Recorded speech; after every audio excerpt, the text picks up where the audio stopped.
Automation Nation, Automation Nation, Automation Nation, around the nation.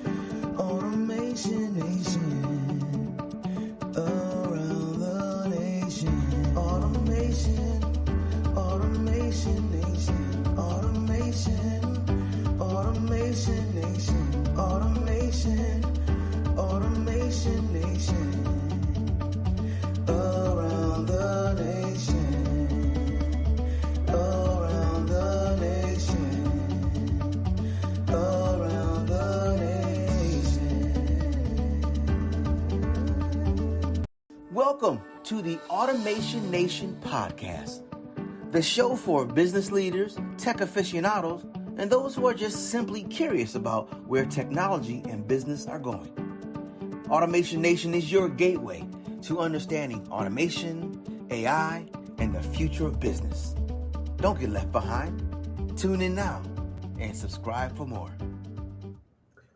Welcome to the Automation Nation podcast, everyone.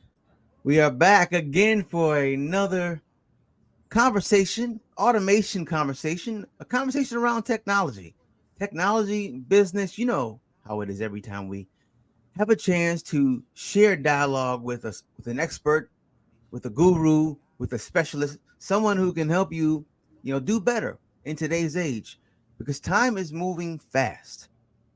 My guest today, Nikki Greenberg, she is understanding how fast that time actually moves, and she's teaching people how not to get left behind in time. I'll read a little bit of her LinkedIn bio. She's a top 15 future trends keynote speaker, PropTech advisor, digital strategy, most influential women in PropTech 23, and top 10 futurist keynote speaker. So this young lady knows something about the future. And Nikki, I would tell you, the future is now, and it's exciting. Thanks for being on the Automation Nation podcast. Absolutely. Thanks for having me. And yeah, the future's not just now, the future was yesterday. If you look at like the labs of MIT and other places, there's some pretty cool stuff happening that we're yet to even see come into our field of vision. Oh my goodness. And it's almost like we're just getting warmed up. I feel as if where we are with technology is like essentially to where the internet was when it first started with the like in the very, very beginning. That's where we are now. What'd you say?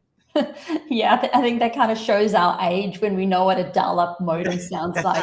I think we all remember like when you had to like unplug the phone lines to actually get you to run the internet and make a phone call at the same time was impossible. Right. But there's actually a theorem around it. They say that there's waves of innovation, and we're entering the sixth wave of innovation, which is all about generative AI, IoT, robotics, clean technology. And that's kind of the starting point for that's 2020, which they say is akin to what happened in 1990 with the start of the digital era. So you're spot on there. Man, wow. That is, I'm excited. I get really pumped up about those kind of things because I start thinking about the future. Nikki, we are powered by Simply Automate, and we ask all our guests this first question always. If you could simply automate one thing in your personal life, what would that thing be? Oh, I'd have to do the clueless closet type thing where I'd love to have some kind of automation that just tells me what to wear and it comes out ready laundered. It's all color coordinated and I don't have to think about it at 5:30 a.m. when I wake up. That would be my top one. Nice. That's right up there. We got the clothes, we have dishes. Those are like the top ones that people are thinking about automation. Little do they know, you probably do, but that stuff is right around the corner. Actually, everything they were thinking about, everything we saw in the Jetsons.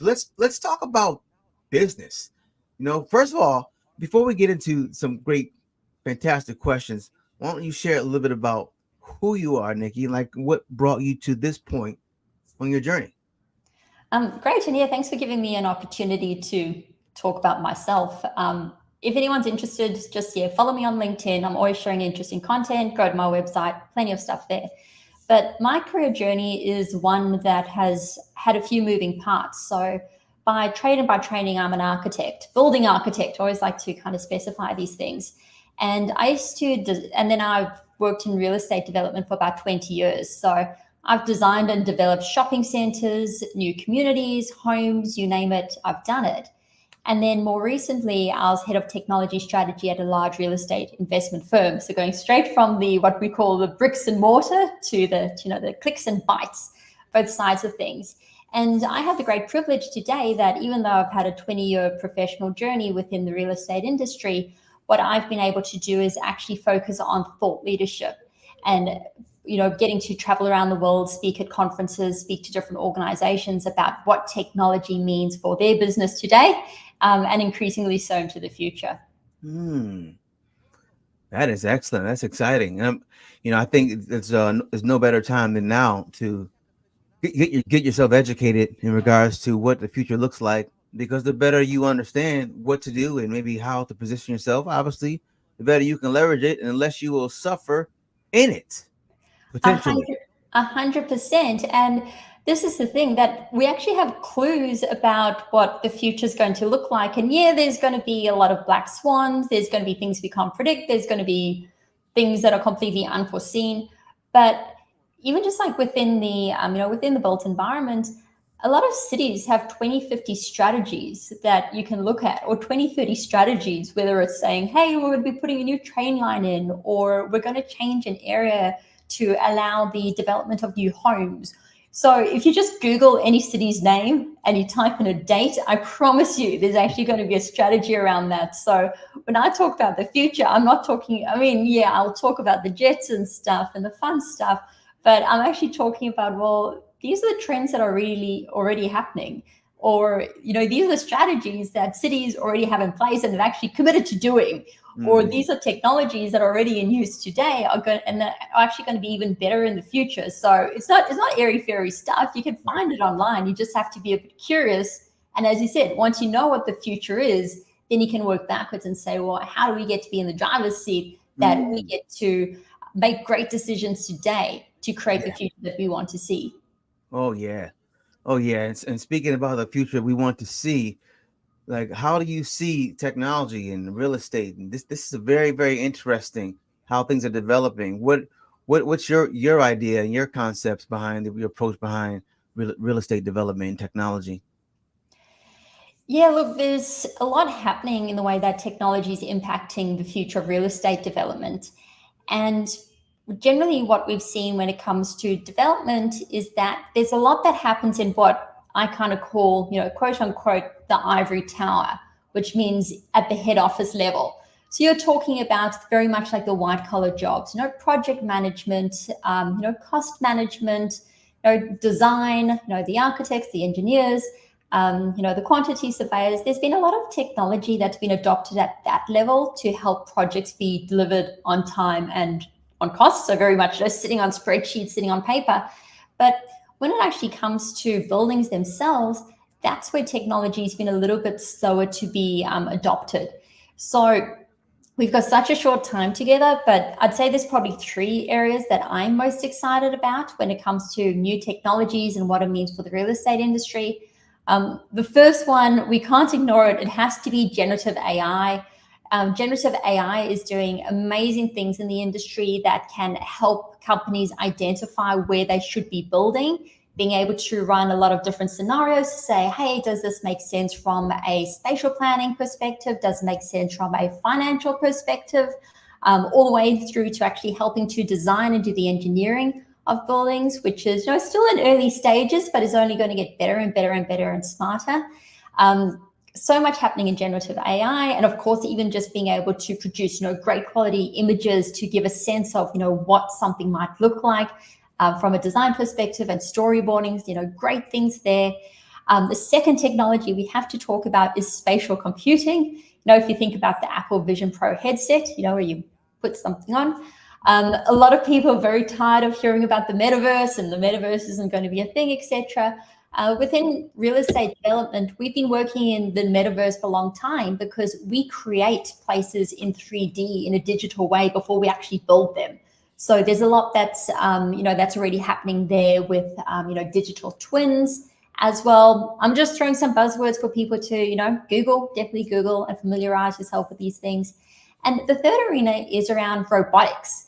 And as I said, a lot of technology adoption in real estate has been at that, white collar, ivory tower level.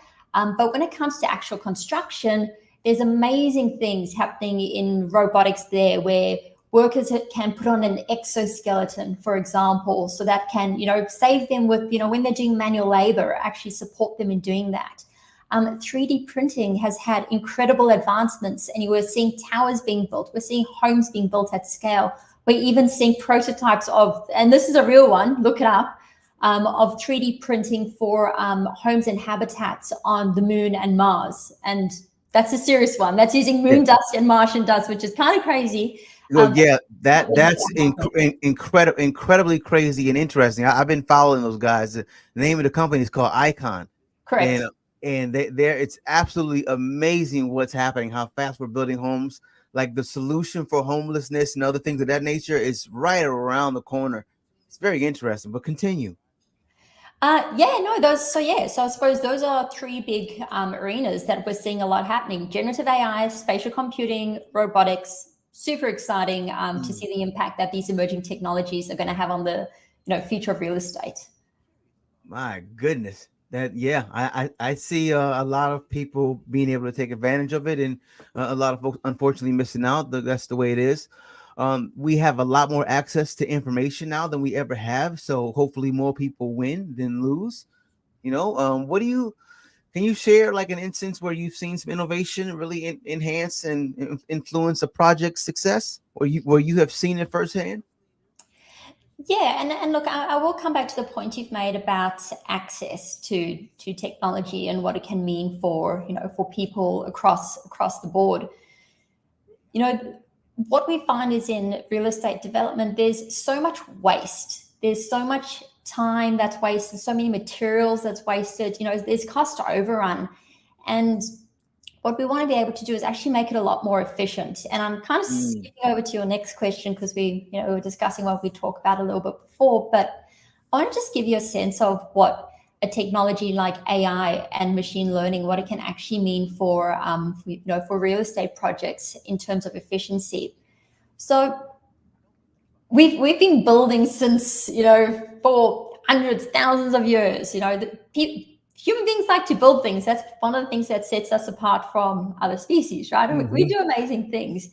But even though we have some of the most advanced technologies, the ability to estimate the time and the cost and the resources needed for projects is incredibly wasteful. And I'm going to just rattle off some stats, which are shocking.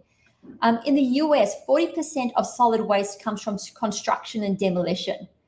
30% of time on building sites is spent waiting around. So you've got talented people, but they don't have any jobs to do while they're there.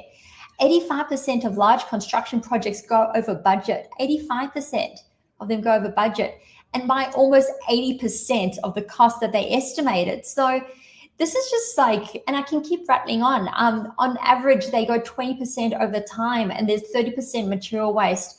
So just looking at some of these stats, you can just see how inefficient and wasteful and hard to predict a construction project is. And when we bring in some new technologies, like AI, that can go back and look at old project schedules, that can come in and look at, well, this is what you estimated, this is what happened, and this is what we realistically predict. Mm-hmm. This can actually bring about greater efficiency, less waste, and a better industry. And when we have less waste, we have more for everyone.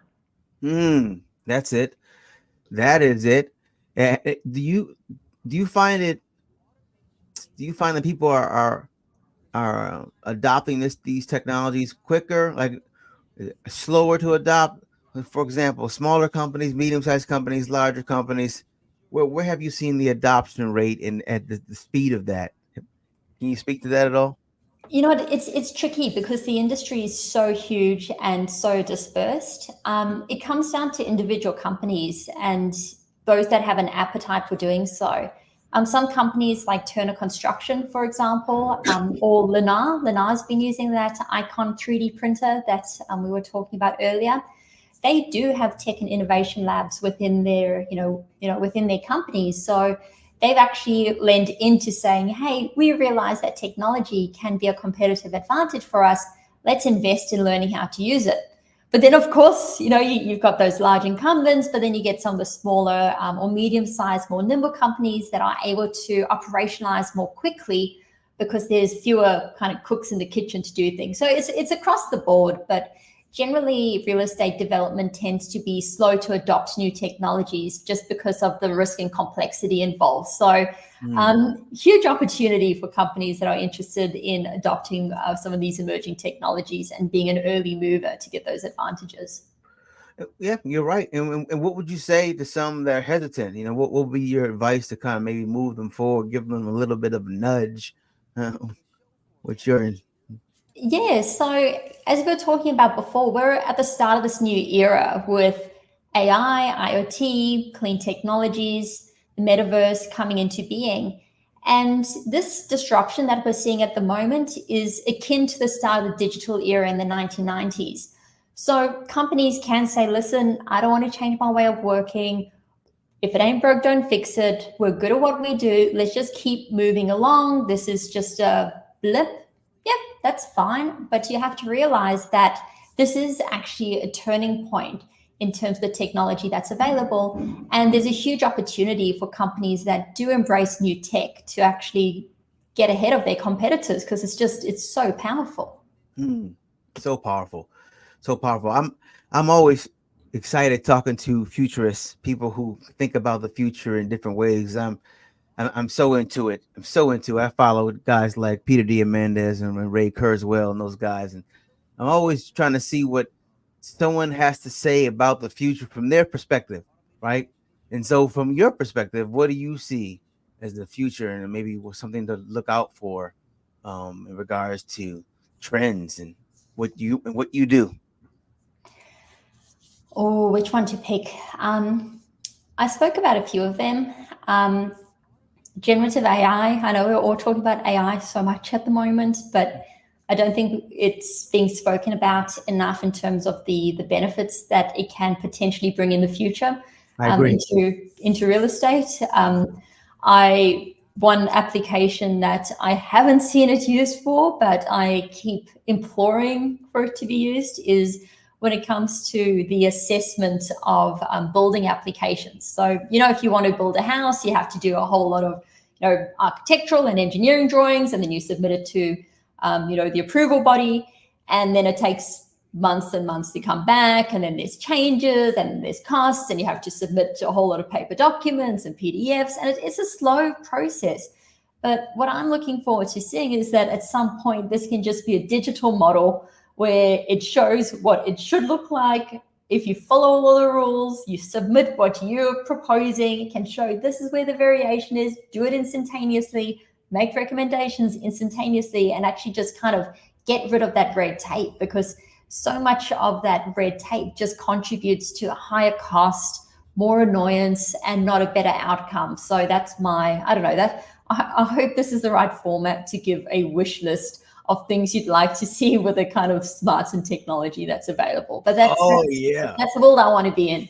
That's it. That's funny. And speaking of wish lists, our other second simply question of the day. So, if you could simply automate one thing in your business life, what would it be? And this could be anything. We could wave a wand, click of the heels. You could automate it. What would that be? Oh,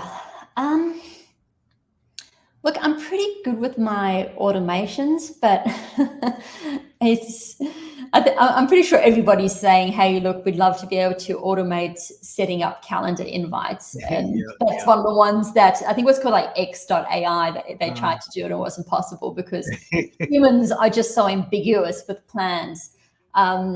But yeah, I think I would like to automate attendance at non-compulsory meetings so that I don't need to be there.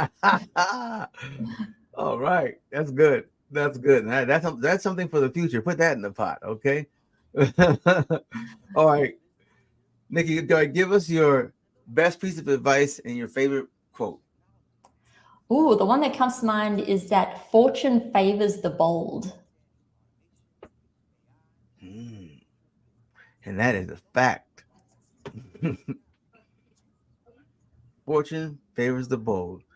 All right. All right. And so what would you tell someone who is in business? What's some advice from your perspective you would give someone who is in business? They could be the first year, it could be their last year. But you just have this piece of business advice based off your knowledge and understanding, but you can only tell them one thing from you. What would that be? Oh, this is the advice I give to everyone, especially to younger people in my industry, but I think it applies to every industry. And this is the number one most important thing about doing business is that your reputation is everything. Do business with integrity. Don't take shortcuts. Don't cheat. Don't try to inflate who you are, whatever. Your reputation is everything. Act with integrity, help people out, and they'll remember you. And that's what longevity looks like definitely in the real estate industry, which is so relationship driven, but in any industry. Integrity, integrity, integrity. Oh man, that is good. 100%. I 100% agree. As a matter of fact, the tattoo that I'm going to get next on my forearm is two dog tags. One says integrity, one says humility, and it's wrapped around the forearm. And it's like a guide. It's my guiding posts. I feel like if those are the two attributes you're going to be guided with, you may not be too bad. So Yeah. thank you for the confirmation. Well, I said integrity, integrity, integrity, but you can just get one integrity. That's fine. I think it's a beautiful combination, integrity and Right. humility. That's wonderful. Oh, that's good, Nikki. This has been a great conversation. What is the best way for people to get in contact with you, find out about what you're doing, and connect with you? Yeah, visit me on my website, www.nikkigreenberg.com. It's NIKKIGREENBERG.com. Or look me up on LinkedIn.